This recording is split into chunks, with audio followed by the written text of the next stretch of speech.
Anti-premarital intimacy is in style. One woman should be attractive enough, suggesting that it's when somebody wants more than one woman, it seems like, well, maybe they should be more attracted to women, that one should be amazing enough.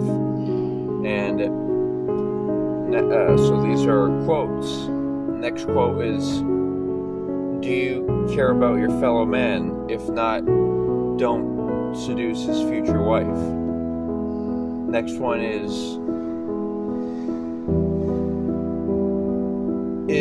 premarital intimacy good for society? Which it certainly is not, but posing these questions really corners people, because there's two kinds of men out there. There's men who, like me, are principled and cherish and love and protect women, in the sense that we don't want to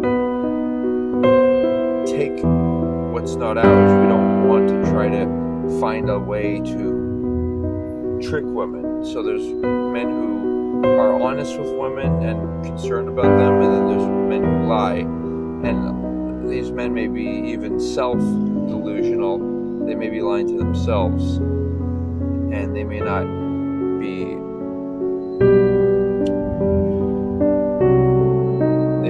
thinking they're doing wrong when they are.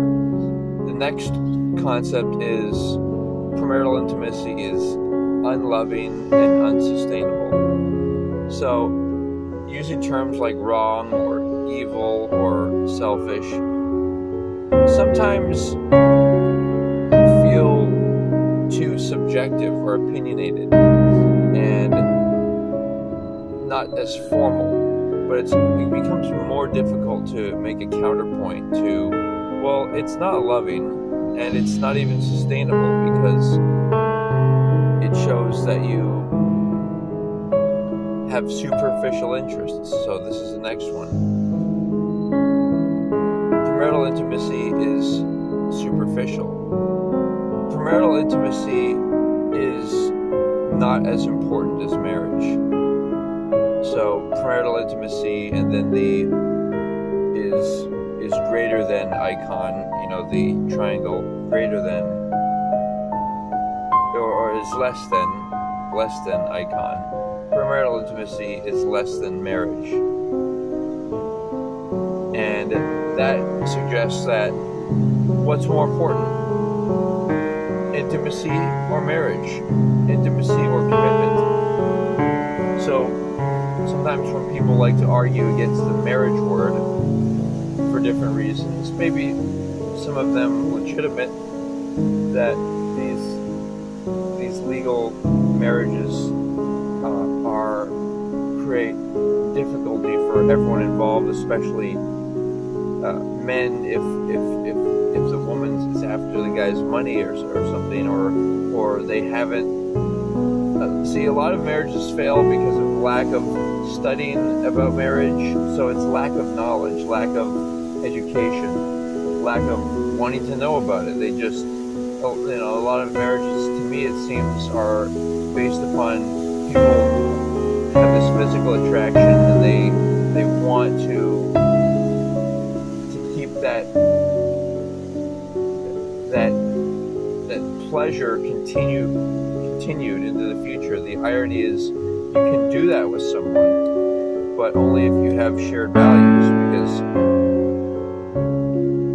you could say that intimacy fails within 2 years, but shared values, commitment lasts a lifetime. So if you really have the same shared values, then that's what's going to prove your love. So another one could be marriage requires skills. And so that's something for people to think about, instead of thinking that they should or need to go into it blind. They should go into it very informed, looking at previous mistakes. And all this put together makes it seem actually really cool.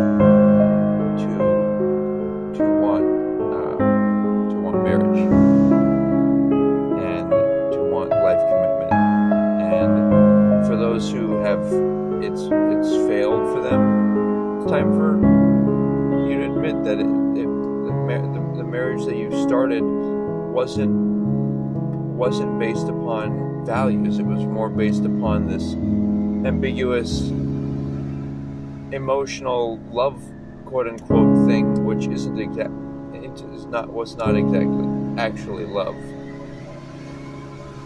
All right, guys, take care.